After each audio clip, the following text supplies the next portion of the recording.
But a special welcome to our speakers, to Suzanne Reynolds, to Eleanor Ling, Hannah Ayres.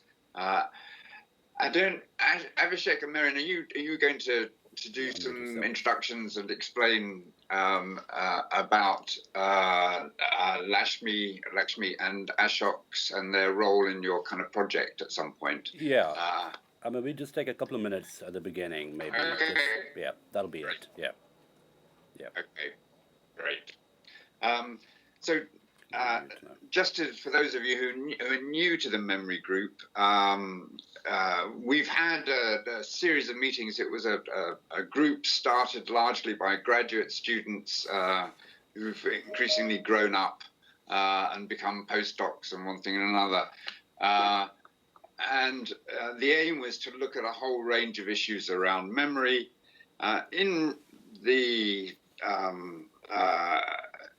We created something called the Memory Lecture, which we've had every year. And this, in a sense, is the Memory Lecture for 2021. We just didn't think there was any point in having somebody stand up and spout on a screen for 40 or 50 minutes. It's just a different kind of experience. So we thought a discussion would probably be a better way of putting forward the group's work. We've been looking at two areas recently. One is about memory and touch.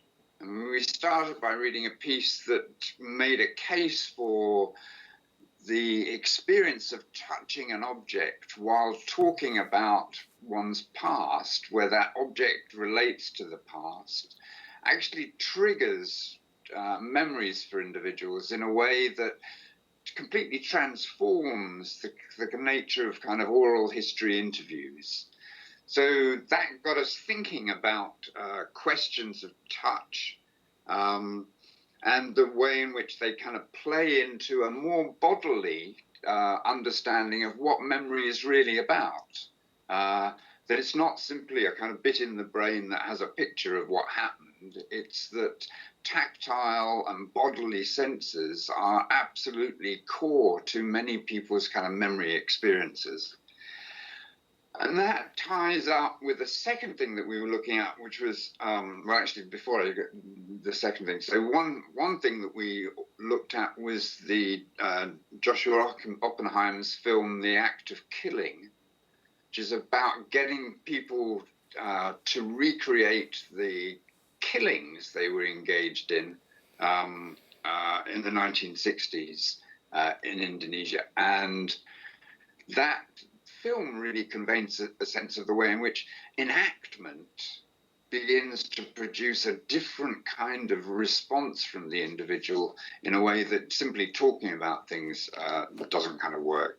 So the second area we got interested in looking at was memory and memorialization. So the lecture last year was from Siraj Razul from the Western Cape, who talked about the burial of Saji Bartman, known as the Hottentot Venus, who was displayed in Britain at the end of the 18th and the beginning of the 19th century, and then carried on being displayed even after her death as a kind of exotic. And he was involved in the funeral of Bartman when she was eventually taken back to the Cape and kind of buried. But it raised questions about, what's in a museum and what should be in a museum, what kinds of memories and whose memories are being embedded within the kind of museum. So these issues came together somewhat thanks to lockdown. Museums closed, touch is banned, and it raised issues of how you might curate things in a different way, to take things out of the glass case, to make people's experience of the kind of historical objects, but also kind of objects that are tied to set people's senses of identity and so on, and give us a different way of experiencing those objects, but also different ways of experiencing our own past and our own present. our own identities and our own kind of sexualities. So what we've tried to draw together here is a group of speakers who can relate to some of those kind of aspects. I think because I'm not very good on running orders, but I thought we should start with our colleagues in Chennai, and who've been working with us a bit over the last year, been a great sort of development for the memory group, and get them to explain how they've started thinking about how you may take things sort of into a more kind of public domain. Then get Suzanne and Eleanor from the Fitzwilliam Museum to talk a bit about the Fitzwilliam's latest. Is it an exhibition? Can it be an exhibition? We hope it will be an exhibition on the human touch, which we're very interested. And then I asked Hannah to come and talk to us a bit about her kind of sense of, she's been very active in trying to get queer history represented properly within the kind of museum structure, but in a sense, here are we wanting to throw the museum structure up in the air and try and rethink things. And for Hannah, that must be a double-edged sword. On the one hand, just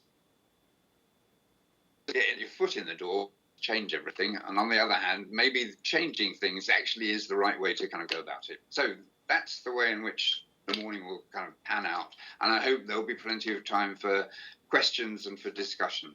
But I'll start by switching my microphone off and handing over to Abhishek to introduce the Chennai project. Okay, right. Well, thanks very much, Mark. Am I audible to everyone? Can you just raise a hand, Mark? Yeah, fantastic. So thank you for this opportunity. It's always a pleasure to engage with your group. We had a lovely experience last time looking at a Truman Capote short story, and also talking about the different aspects of memory through tactility, sense, and obviously the politics of remembering and unremembering. And in a sense, the session we have today from our end may be seen as a sequel to that session, because we're looking at the technologies of remembering as well as the technologies of forgetting, right? And as we know, the sort of irony or the paradox in memory studies is we sometimes end up more obsessed with forgetting than with remembering. So we look at forgetting as a productive activity, as a political activity. And as you very correctly pointed out, I mean, in terms of this whole museumization of matter, what gets in a museum and what gets left out of a museum, that becomes oftentimes a political decision. So the politics of inclusion also entails the politics of exclusion. So, we're looking at memory as a core sort of neural activity, which entails encoding, consolidation, retrieval, but also looking at it as a more macro discursive activity where the same functions operate. There is encoding, there is consolidation, and there is retrieval, only selectively and metonymically. So as students of literature, we look at this very interesting relationship between metonymy and memory in terms of the fragmented quality, the selective quality, the sort of incomplete quality of recall that operates psychologically, neurally, but also culturally in more shared collective ways. So Mary will talk a little bit about the speakers today, but just very quickly, Ashok and Lakshmi, they've been working with us for a while now. We've collaborated together, especially in a conference last year, which had this magnificent exhibit that Ashok's team prepared on the Amritsar massacre that happened in the sort of imperial India. And Ashok's team came up with this brilliant project of animating an artwork on it. I'm sure Ashok will talk more about it. Lakshmi has joined the team recently as well. She works in illustrations, visual graphics, and I think that's something very relevant to the politics of remembering. So with this very short introduction, I'll ask Marion to continue, and then our speakers can just kick off. Hello everyone, thank you for being here.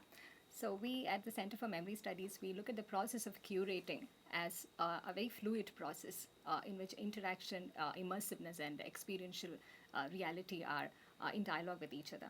So it is as part of these ongoing projects that we've been partnering with the EXA Lab, TCS Chennai, where Ashok Maharaj, Dr. Ashok Maharaj and Lakshmi Deshpande are working. So with them, we have been trying to initiate a space, a museum space, which is digital in nature, which also is interactive in nature. So we do have a space in our center, which we hopefully will be open for visitors, where they can interact and generate, their own kinds of artifacts, their own kinds of. We didn't get sign out. No, that's okay. Right. Yes. Yeah. Yeah. Where people get to interact and generate their own kinds of artifacts and their own kinds of stories as well. So we're very happy to introduce Dr. Ashok Maharaj and Dr. Lakshmi Deshpande as part of this session. So both of them have been working on digital storytelling and on spatial politics for as part of their ongoing work. And Lakshmi leads a design lab at Exalab in TCS, and she has also been working as a spatial storyteller. And Ashok has been working with us, and as well as part of his own digital team, in terms of generating this ongoing dialogue, the interface between industry, technology, and storytelling. So here, as part of this session, we hope to be able to generate more dialogues and also showcase the ways in which digital humanities, memory, and storytelling can come together as part of a curating process as well. Yeah, we do look forward to an interesting session and some discussion thereafter. So over to you, Ashok and Lakshmi. I'll do just that thing. Sure. You can see my screen. I'm audible, right? Hello? Yes, you're audible. All right. You can see my screen as well, right? The screen sharing seems to work very well as well. All right. Okay. So for the next few minutes, I'd like to invite you all to reimagine what content could mean as virtual, augmented, and mixed realities are finally becoming a reality. The digital world that we know of will soon be enmeshed with the physical world in such a way that our reality will be the transparency mode that we choose. The advent of these digital realities is a great opportunity for us to rethink the way we could be experiencing information. We are leaving the glowing rectangular screens behind into a computational space where the world is going to be our desktop. The future of immersive media computing is going to be the future of computation itself, right? So I work in this field of spatial computing, and Mark, you really touched a very important aspect of haptics. How touch can kind of recollect memories, right? We have been working in that field, and Lakshmi will be talking a little bit more on that. So in spatial computing, what we are trying to do is, can space itself yield certain codes for memory? So the whole project is kind of weaved around that. And what you're going to see is this whole spatial wave itself, how it is transforming a lot of things in the computing field, and how this can inform memory studies. That's going to be the core crux of my talk today. So currently we are on the spatial wave, which is very significantly different from the previous waves, the PC, the internet, and the mobile, because space offers the Z dimension, right? Apart from the X and the Y, that you're kind of glued to right now, your mobiles or your desktop environments, the spatial offers this whole depth dimension. And what can depth do towards, retelling stories is a fascinating project in itself, right? And there are a few things that I would like to touch upon of how we are extending this, the spatial element to tell more richer stories. So this is a very good example that we just finished this project, marathon itself. Though it is not about historical instance, but the idea here is, how do we capture instances in 360, and how do we layer it with a lot of information? And the idea here is, enabling people who couldn't make it to these kind of venues to experience this in full format, in 6 degrees of freedom, in a virtual reality environment or in the augmented reality environment, right? And moving further, there are a few other activations that we have done of going to a particular city and capturing the space itself, and then embedding it with more finer information. So this is the Times Square, where we have placed 360 cameras and run the entire 360 activation. I'm having some bandwidth issues, so bear with me a little bit.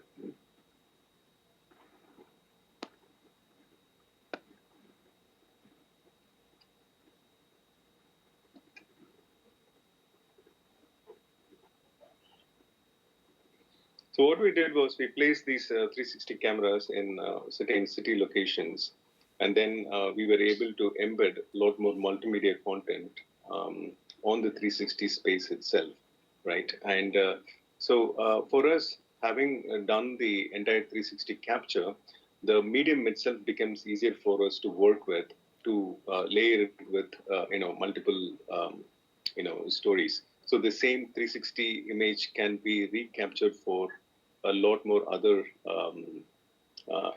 aspects as well. So moving from there,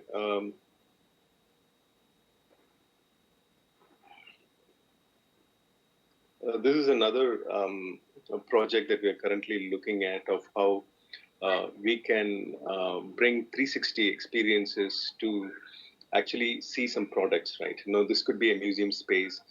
This could be any historical location. So once when you construct it in 360, you can layer it with a lot of multimedia content.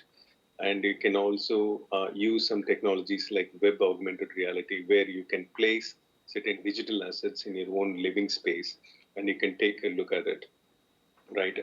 This is amazing for museums as well, because some of the artifacts can be positioned right in your living space, and you can see the product itself. And coupled with that is the whole layering of information, be it in multimedia or be it in videos or audios, can all be rightly positioned inside. So this is an industrial use case because we are fully focused on the on the enterprise side, but we are extending this whole technology front into humanities and social sciences as well. So as you can see here, this is a full-fledged 3D model of an object, and this could be any object, and and we use a technique called as photogrammetry for putting all of this together to kind of present and also narrate the whole sequence. So here again, what you're seeing is how certain objects can. So in this case, it's a mobile phone, but you can extend this whole idea to other artifacts too. So this is again another quick example of how we create these 360-degree experiences. Again, you can extrapolate this, or you can imagine this for any historical locations. So another one is the geospatial activations, where you are you're using satellite imagery, and then you kind of construct a map, linear map of those spaces directly superimposed on this 360, on this geospatial map. So this we have done it for a marathon instance, but again these are highly applicable for any of the context that you have.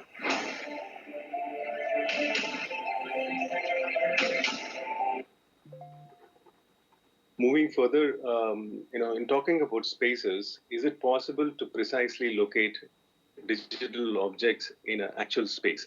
So the whole concept is called as the AR cloud, where you can actually place a digital object with precision, right? It could be London or it could be Edinburgh, any place. You could actually place certain, digital objects with precision. I mean precision meaning not the GPS precision, but centimeter precision. So this is amazing use cases for industry, but this can also be extended for your use cases as well. So I'm purely talking from the technology point of view, and we are the enablers of these technologies. But how does this translate into a memory studies project is something that we can debate and extend. And now move on to digital humans. I think we are given only 15 minutes of our time. So for the shortness of time, I'm just moving to digital humans, which Lakshmi will be talking about. Today, I'm going to present digital humans as a means of making a digital representation of a human being. So I'm sure you guys have come across this term, digital human. So let's see what it is and how it to memory. So first of all, what is a digital human? It's like an avatar that allows its inhabitants. So for example, I have a digital representation of me with some unique characteristics and some specifically designed identity. And this is computer generated, of course. And so the applications are many. So the applications run from basic virtual consultants or assistants right to something as personal as a companion.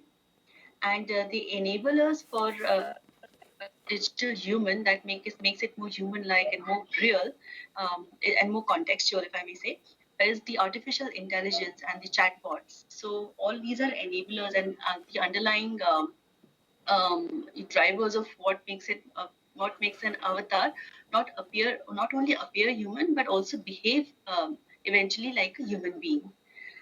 So you can actually tailor the interactions with customers or your colleagues or anyone you want to, and you can make really personalized interactions. So what is a digital human? So they could be brand ambassadors. Increasingly, they're becoming digital influencers. Of course, their customer support representatives as like the most basic application as of now. They're becoming increasingly healthcare advisors. So these are some of the broad applications that we are seeing in the industry of a digital human. Then the unique appearance is there to their personalities is being co-designed to create the most positive and lasting impact on users. And it definitely promises to revolutionize how companies interact with their customers. So why are we talking about a digital human today? So there's always a human propensity for connection. And so in order to humanize our digital solutions, we want to bring in the element of trust and we want to bring about meaningful, dependable interactions. Digital avatars are something that can carry on a human being, a living being's ideas and values even after the human being is no more. They're of course omnipresent. I, as a human being, can be, of course, in only one location at a time, but my avatar can be in 100 different locations, catering to 100 different interactions. So scalability also is a major plus. And my avatar could speak Japanese, right from the next second, my avatar could start speaking Japanese. So there's no language barrier. And it's customized to any industry. So it could be banking, retail, healthcare, entertainment, and so on. So the applications are immense. So why would also someone leverage a digital human in the industry? So if you want anonymity or you want remote presence, so I can't go to a landmine and inspect, but my digital avatar maybe can. Or to experience empathy, what is like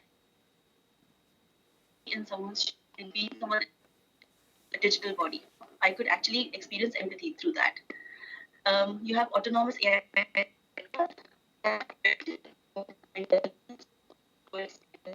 over after building experiences, and they can also have a memory and some emotions. So with time, digital humans can independently experience the world.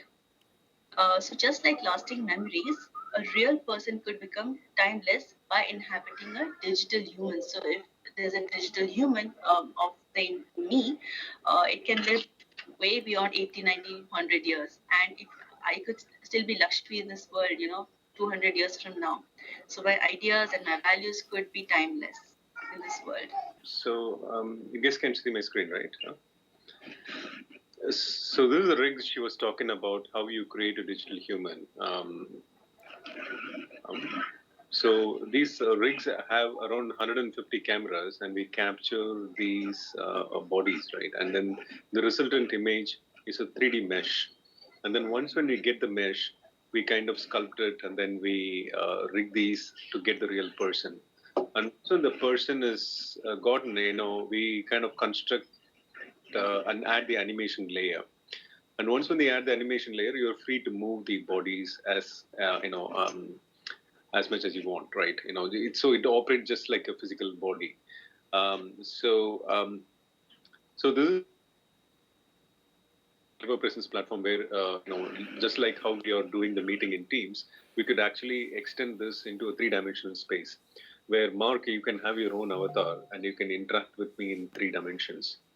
And whatever you want to show me, you can bring the 3D model inside. I can go around that model and take a look at it too. So that adds a lot of intricacy to how we want to do collaboration in future, right? And currently, this platform is widely used for a variety of manufacturing-related use cases. But I was just telling Abhishek and Miran how much of a traction this can have for for meeting of 2 people. They could be decades apart, and then they could actually recreate certain memories based on being there at a particular location. So I also wanted to talk a little bit about how these spaces can also conjure a lot of memories. So moving from our presence, how we are looking at this whole thing is, can we place these avatars in certain spaces and recreate memories, right? So there is one project that we're currently looking at, which is very avant-garde, and very few people have attempted it. So the whole outlook looks something of this sort. I'm just sharing my screen 1 second.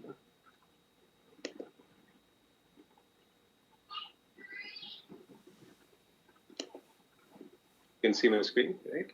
So here, how they have done it is, it's called as environmental photogrammetry. So this is a 3D space, okay? And so this was not done by us, it was done by New York Times.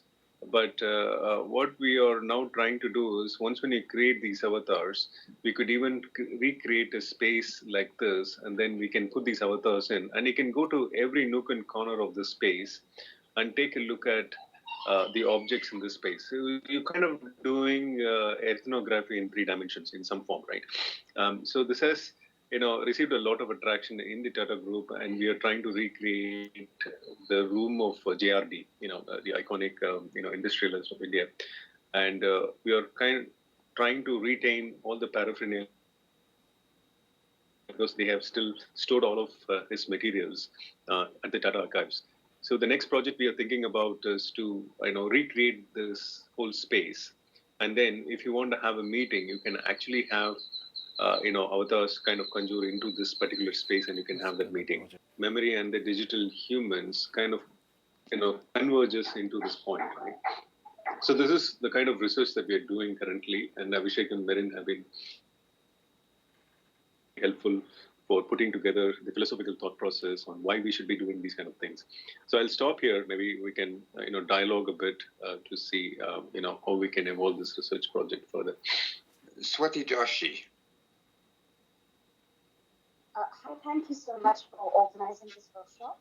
So this is Swati from IIT Madras, and I work in I'm working as a doctoral student there in the care studies. And I was wondering about what you said about the emotions that the digital human would have. So what are these some emotions? Because if this digital human is trained to express certain emotions and enact certain actions based on those emotions, then how can these digital humans be useful in the healthcare scenario, especially mental health care, where it is very critical? Yeah, hi Swati. So the emotions are first, the avatars are trained on certain emotions. So if the AI senses sadness in my tone, or if I'm a disgruntled customer, then the avatar can appropriately respond to my what I'm speaking, and it is actually through training, and over time it builds the intelligence to kind of respond in an appropriate manner. So it doesn't do it on its own. Of course, there's human intervention, and for places where it does not know what to respond, or how to give about the information to the human being, it very politely requests for some time and actually consults the real human and gets back to the customer. So there's a lot of transparency in the way even the digital humans are supposed to interact with other human beings, because it is not that they're here to replace human beings, but they're here to augment the ability of a human being. So I don't know if that answers your questions, because I know your question very well. But if there's something more you'd like to know, please let me know. So one thing that I'm interested in, partly because from reading Damasio's sort of the book before last, where he says he can imagine computers being able to produce forms of consciousness, but he can't really imagine computers being able to produce feeling. So I'm curious as to how far the emotions that you can get reproduced within an avatar structure are operating in the same way that feeling operates in, for example, in Damasio's account of kind of consciousness arising out of kind of feelings. And I wanted to add to that. So when we had a discussion with Charles Fernyhough, a psychologist, a few weeks ago, one of the principles that he emphasized in his book was the extent to which every act of remembering is a selective and partial process, and it's constantly being kind of reworked. And it seems to me that the issue for kind of avatars is you have to feed them information that they can't have that select relationship with. I'm just wondering if those two things are serious obstacles, or whether they're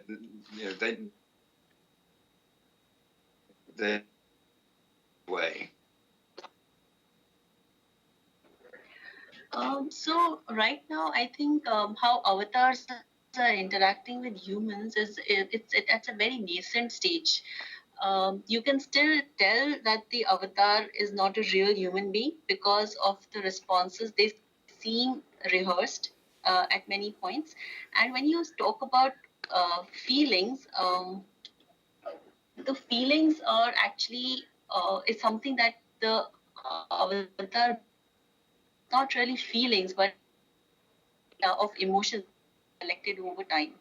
So I don't know if we should call that, because feelings are human, but I think that's the end goal, just to get there when the avatar actually can respond appropriately and can feel what the human is feeling at that point. So if I'm feeling pain, can the avatar sense I'm feeling pain and also feel my pain? So empathy, empathy in some sense is the end goal. So currently, the whole research is about having a body for an Alexa or a Siri, right? So we are at that stage as of now. So the general AI that needs to kick in will do so at a later point in time, because digital human as interface itself is very new, very nascent, as Lakshmi was pointing out. So and getting the emotions correctly figured on the facial expressions, it's it's a $1 million problem for us, because the face has muscles in it, and getting those actions correctly depicted.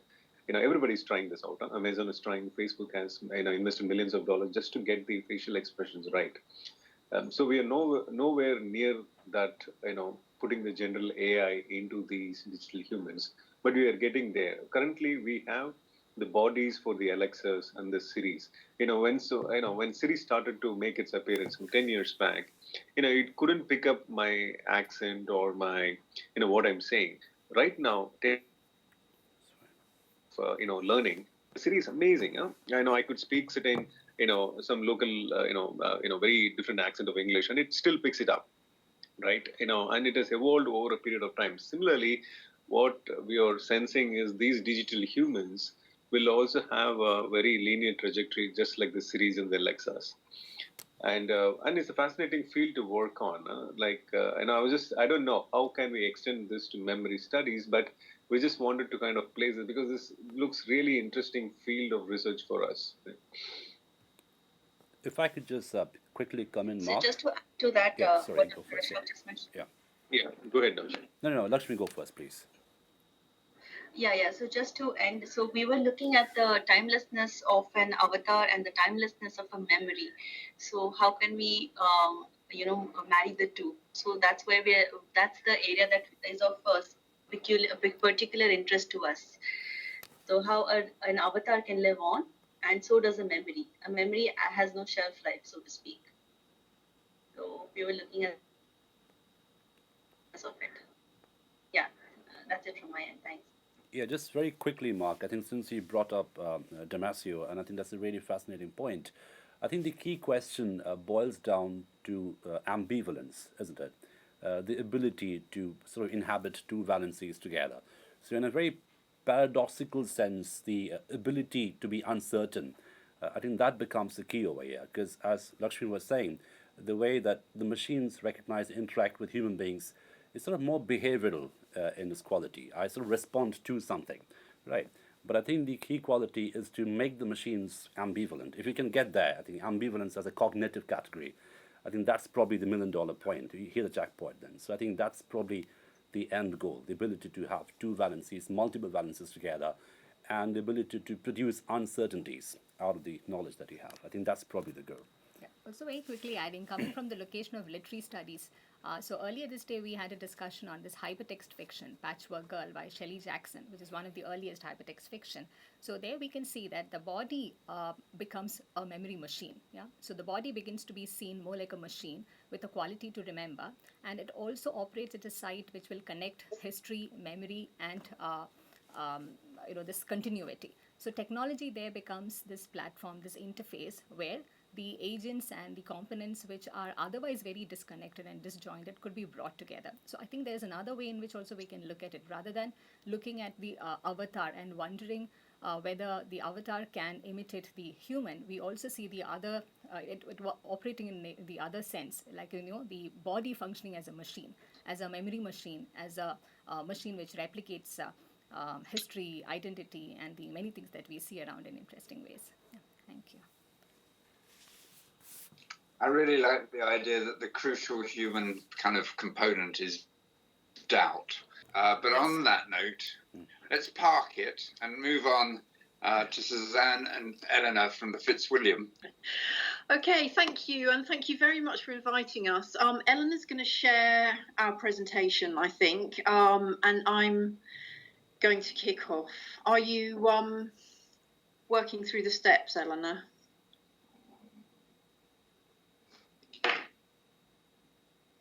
You're muted, actually. Sorry, I can't hear you.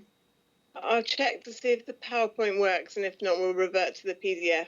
Hang on a minute. Okay. Yes, so sorry, I don't know about you, Eleanor, but I'm feeling a bit 20th century compared with what we've just been hearing about.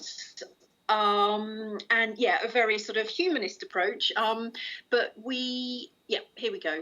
Fingers crossed. So this is the poster for our exhibition. Is this moving forward? No. Eleanor for about 5 years. I joined her sort of a year or so in. And essentially we started off by looking at museum objects that bore the traces of touch, the representation of the human hand. So at that point, the unifying concept became the sense of touch. And this is our poster for the show, which has got the date 6th of May. Clearly that didn't happen. That was actually our second attempt. So we're hoping for third time lucky, and opening on the 18th of May and running over the summer. So of course it would be wonderful if you were in Cambridge and you would like to come. Anatomy of touch, essentially we scrutinise the mechanisms and complexities of touch, the organ of touch, skin, and also its key instrument, the hand. So we have a lot of stuff about the historical fascination with the hand and its dissection. Then we move into looking at the sort of creative power of touch in a section called Hands at Work, where we look at artists' depictions of hands, sometimes their own. and sometimes what Pablo Moret has called hands as a symbol of human astonishment and reverence in the face of their own skill. We look at hands as the individual markers of making and the means by which painterly touch can be as unique as handwriting. Yes, so we worked with external designers, Nissan Richards Studio, their exhibition and architect design studio in Haggerston in London, and they came up with. We talked to them about what our objects, and they came up with fantastic brief, which we were really keen on and adopted for the display. So we had two, as you can see on the left, there are two cavernous galleries. They're really quite large. So it was how to structure this. And we went with an unusual design of these, instead of the normal sort of very linear structure. We went with a more circular one. And we have these display arcs, which are made up of these freestanding curved walls and evoke a sort of organic and fluid sense of space, which is meant to suggest cupped hands. And they hold both the information and the display, the objects on display. And you can see on the right there the different effects that we were trying, the tactile finishes that we wanted to adopt. So on these freestanding structures, the inner face is ply, which has its own tactile qualities, but the outer face, we wanted a range of different plaster, hand-applied plaster, which help to give the sort of sensory and immersive journey for the viewer, and they're left deliberately rough and invite touch.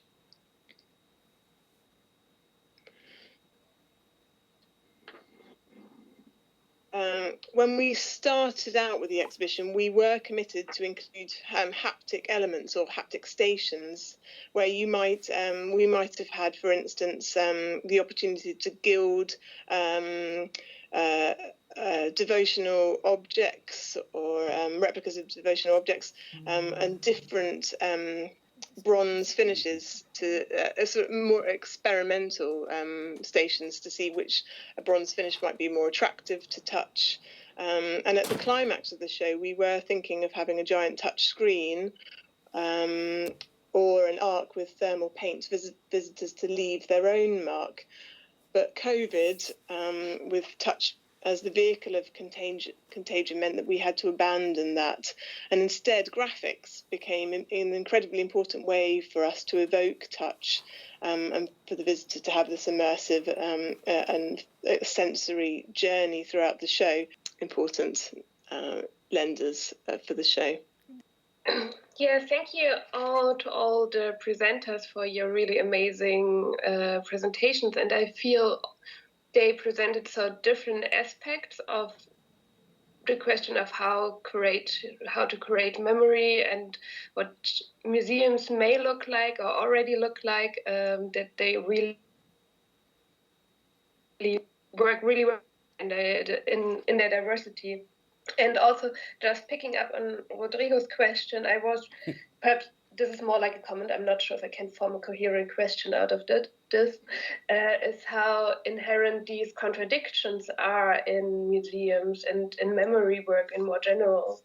So we see this for the question of having an exhibition on touch and not touching objects, but also presenting a queer having a queer representation, decolonizing the museum, and then also, once again, which objects are used to decolonize the museum, what become the objects of interest then at the end. And also the technology, I think it's really important because I mean, museums are generally slow, I have the feeling. They're like really big institutions that take a long time to change, and also, at least what I experience in museums here in Germany is that there's a lot of resistance when they want to change, and it's really not. While I certainly share the doubts, it also is a space where I'm not sure, but perhaps things could change more quickly in the future. So we get away from this really static aspect. Sorry, I realize I cannot really form a question, but perhaps the last aspect I wanted to comment on was the educational aspect. And I was just wondering if the whole question about curating queer history, curating museums are also using technology to convey history, because I'm not really sure. Some of you were touching on it, but I feel it's much more present, even this like emancipatory idea of museums. So sorry about this rambling, but really interesting. Thank you very much to Abhishek and Marin, to Lashmi and to Ashok. It's been and to Suzanne and Eleanor and Hannah. I mean, it has been a fantastic kind of array of kind of questions that we've kind of, if not addressed, at least sort of waved to as they went past. And I do think this is an area that we'll come back to again and again. And I look forward to some more kind of discussions with the Chennai group, because I think that there's some really interesting issues that we could do on the kind of memory front. But I, for one, will be going to the museum exhibition on touch.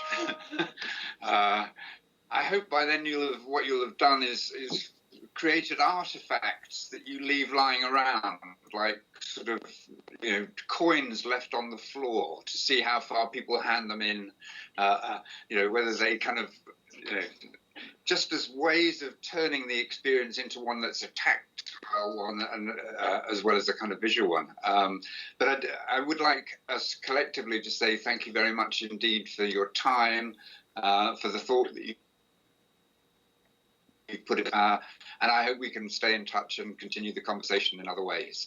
And I will get some references of Hannah, and I'll circulate those. And if anybody else has got material that they would like me to circulate to the group, I'm happy to do that.